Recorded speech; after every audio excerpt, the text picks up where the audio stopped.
How's it going, everybody? Welcome back to the channel, and today we're going to be talking about the Jeep 4.0. This goes for pretty much any straight six out there, whether it's a Ford or the old AMC straight sixes. No matter what it is, it applies to the same thing, but we're going to be talking about the Jeep 4.0 today because the number one comment that I get is the Jeep 4.0 is junk. So let me clarify something about the Jeep 4.0. When you get to the block and the head of the Jeep, that's where the meat and potatoes are. Now, when it comes to the sensors that's on your particular Jeep, which it's a 4.0 or a Ford or whatever it may be, I don't know what sensors is on that thing. I don't know who made them. I don't know what parts store they're from. And this is where the Jeep XJ gets a bad rap because everybody's like, the Jeep 4.0 is junk. Always got to do this. It's always exploding pistons. The valve train makes noise. The head's cracked. The oil's sludging up the head. There's all kinds of reasons why your Jeep 4.0 is junk. And before we get into meat and potatoes on why the Jeep Straight Six is like the best engine ever built, I'm going to tell you why yours is probably junk. For one, I'm just going to get this out there. If someone would buy a Jeep 4.0 off of me, I'm going to straight up tell them this thing's probably going to blow up. Now, why would I tell them that? Because I absolutely thrash on a Jeep 4.0. And by the time I'm done with it, it probably has some issues. You know, it's been overheated, it's been over-revved, so on and so on. And then the next person gets it and they're like, man, these Jeep 4.0s are junk. So here is why your Jeep 4.0 is junk. Number one, whoever owned it before you, lack of maintenance. Or it could be you, lack of maintenance. The sensors that go bad on the engine, that's just maintenance. You really can't blame it on the engine. Now, for the pistons exploding, there's a reason why they do that, because lack of maintenance or been abused or been overheated too many times.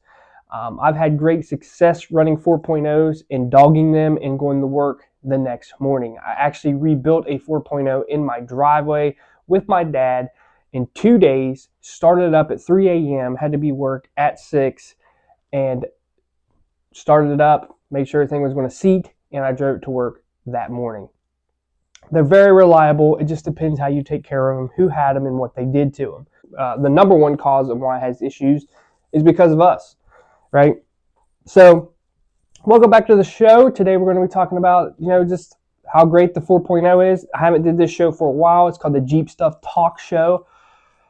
Figured I'd get out of the cold for a while because it's super cold here in West Virginia and talk about some things that we love, and that's the whole point of this show. You can leave comments down below and I'll answer the questions the best as I can. It's hard to keep up with everybody, emailing me and everything.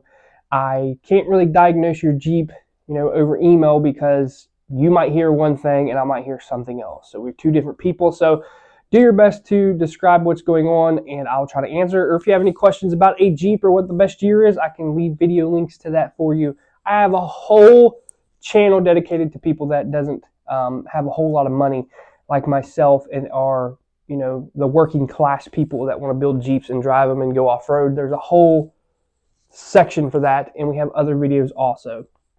So let's go ahead and jump right into it.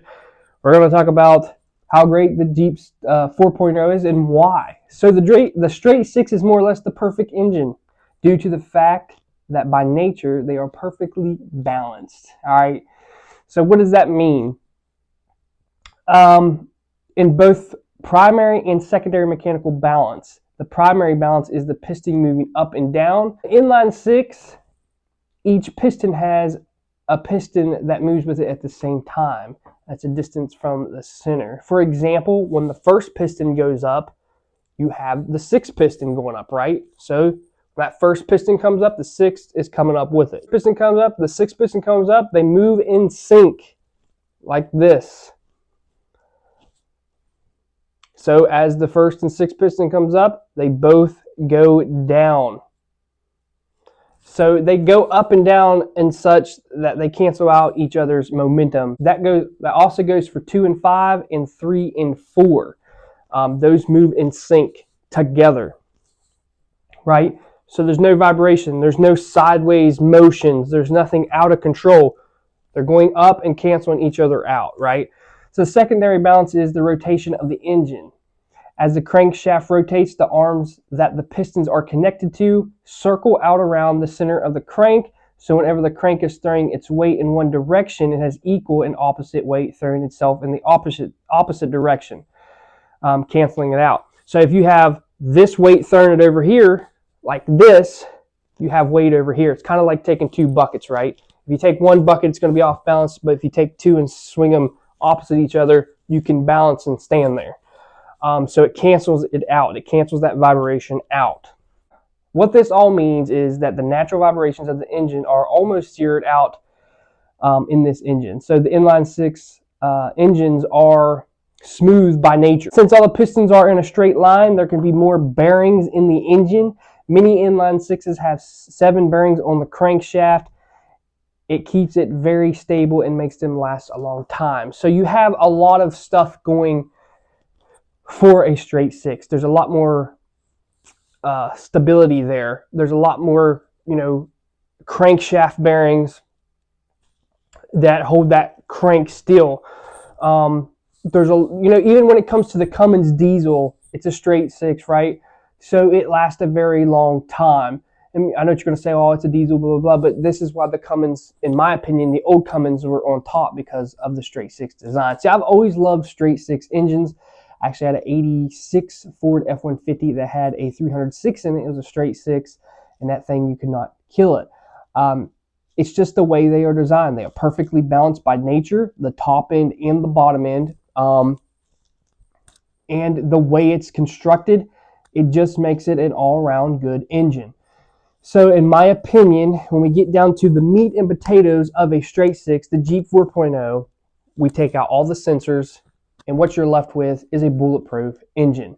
Now, when your Jeep 4.0 has about 300 and some thousand miles on it, and you go out there and hit red line and slam a mud hole with it, it's bound to blow up. She's tired. She smokes. The rings are wore. The cylinder walls got grooves in them. There's a little bit more space between the crank bearings, and you got to use a little thicker oil. The oil pump is getting tired.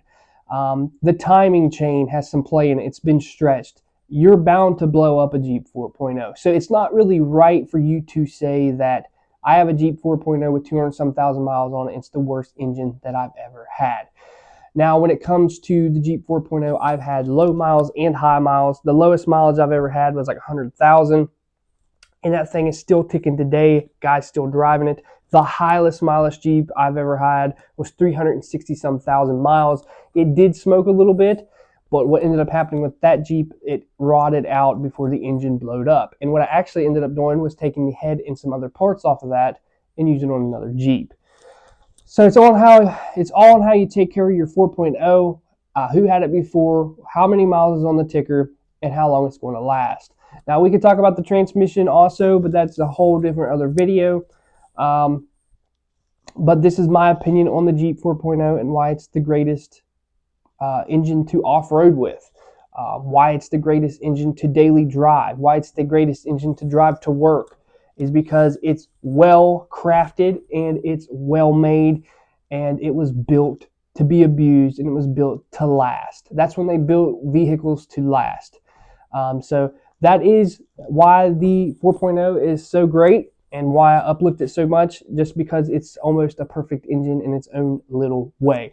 I hope you guys enjoyed this video. Make sure you give it a thumbs up, hit that subscribe button. If you haven't yet, go check out the new merch drop that we just did. It's better than ever. We updated the store. I'm pretty sure you're going to like the shirts, whether you're a Jeep guy, a diesel guy, whatever it may be. We have those shirts on the site. So go check those out.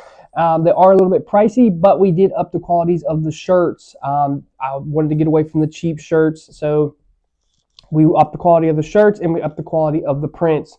So go check that out. If you haven't yet, check us out on social media, Cherokee Ronnie, TikTok, Instagram, Facebook, whatever it may be. We are on there. Go check out some of the videos on my channel. I'm Cherokee Ronnie. Stay dirty, my friends.